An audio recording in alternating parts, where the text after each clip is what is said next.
Hello friends, this is a very small video but the impact is going to be very high because in this video I will be talking about a very popular icon that is called add to cut.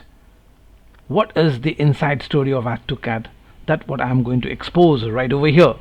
So let's start. So here I have an option for sign in. Let me sign in with my email account iot.prog.1@gmail and I click on the login button. Login successful. Great. And here it shows my details. Perfectly fine. Now let's come to our book. Now if you notice over here, it is showing 0. That means there is no item in the cut, isn't it? And I have a table over here. Let me reload the tab and see over here the table has got few attributes. What are the attributes? It has got user ID. That means it is coming from the user table. So over here it is a foreign key. It has a book ID. So this is also going to be a foreign key coming from the book table.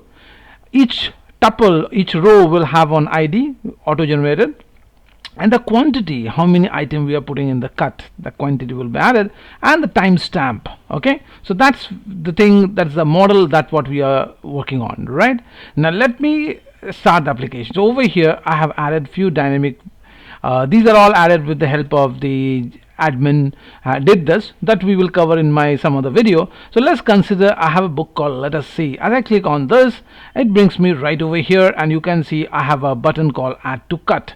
Now what do you think, what should actually happen? Well, if I click on this add to cut option, this particular information, that means I want to add this item in the cut, that should get registered over here, and this particular number, which is right now 0, as you can see over here, should dynamically become what? Become 1 without the page getting loaded. So let me see what is going to happen now. As I click on add to but option, the book name comes. It has rightly detected that this book is called Let Us See, is going to be added to the cut. Great. As I click on the OK button, bingo, look over here, it became 1 instantly. That means you have added 1 item in the cut. I know you didn't mention anything about the quantity, not an issue, we will see that in my coming video. But over here the item got added, that is the first item in the cut that got added. Let me bring you to the table. Let's reload that and look over here. This is a row number, the ID is 22, that means this is a particular row ID got added, and the book ID is 1 and the user ID is 2. That means these are all the foreign keys. Okay, this table is fully connected with the multiple table. Great. Now suppose I wish to add one more item in my book from my book. So let's come to C++ and I want to add this item also in the cut. Now what do you think as I do this? Well, of course this is a new item, a fresh item that I want to add in my cut. So naturally this number should increase from 1 to 2. As I click on this, see, it has already detected that this is letter C++, and as I click on the OK button, oh my god, see, the number is now 2. That means dynamically it got added without me doing anything right over here. No page load took place, isn't it? That's really sweet. Okay, now let's go and see over here. Since this is a new row that got added, so of course this row would be having ID number 23 and this is the book ID 2 and the user is still the same, iot.prog.1. that's the reason the user ID is showing me 2. Well, I can show you this ID. Let me take you to the user tab over here. Let me open the view, that you will get the clue where from the 2 is coming. So this is the 2. Okay, the email ID, if I scroll over here, Swaroop Shah, iot.prog.1 Gmail, and that's what the reason why you are seeing this 2 all the time. That means this is the user ID who has currently logged in the application, and this is the user who is actually going for add to cut. Okay, so far so good. So now let's me okay, one thing I would like to add over here now. Imagine I am going to Let Us See once again. Okay, and here now I again want to add to cut.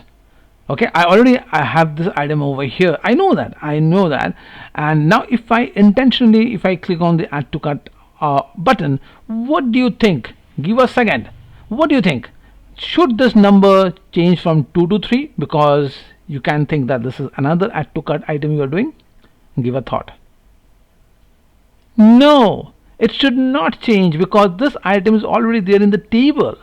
So the 2, we should remain 2, but of course you have gone for add to cart, so definitely the quantity, which is right now 1, that should increase to 2, not the number. The 2 should remain as it is, because the total number of items in the add to cart is actually 2, and a particular item can have multiple quantity, but the total number of instances is actually 2, so for that reason it should remain as 2. Okay, let me try. As I click on the add to cart, again it has rightly detected that it is letter C, and I click OK button. See, the 2 remains so 2 as it is.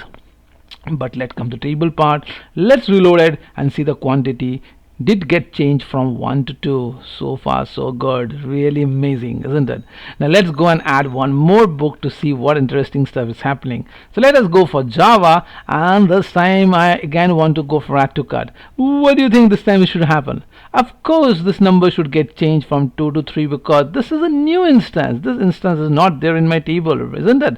It has got only 2 instances, so this is going to be a new instance, so for that reason this number should get changed. Really, that's great. So as I click on add to cart option, it has rightly detected that it is learn Java, and bingo, the number 2 got changed to number 3, and that too without reloading the page, without refreshing the page. And if I come to my table, if I reload it and see, again this is a new option that got added. Okay, that's really great, isn't it? So last time, imagine if I go and click on add to cart, once again this number should not change because this instance is already there in the table, just the quantity should get changed, isn't it? So let me click on the add to cart again, and it has rightly detected that it's a learn Java, so the ID, I mean the number 3 remains as it is. But if you come over here, this quantity will change from 1 to 2. Oh my god, that's how the add to cart option works behind the scene.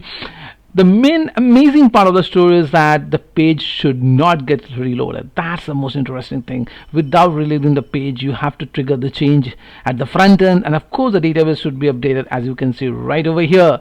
So in my next upcoming video, if I click on this and how I'm going to show you the content of add to cart, that would be the content of my next video. Okay, so keep watching my video, and this are some of the like I'm going to come up with some video snippets where you will be seeing some of the interesting part of any project that you do come across in our day-to-day life. Okay, so this video was all about add to cart button, and few more going to come down. Okay, see you soon. Bye bye, take care.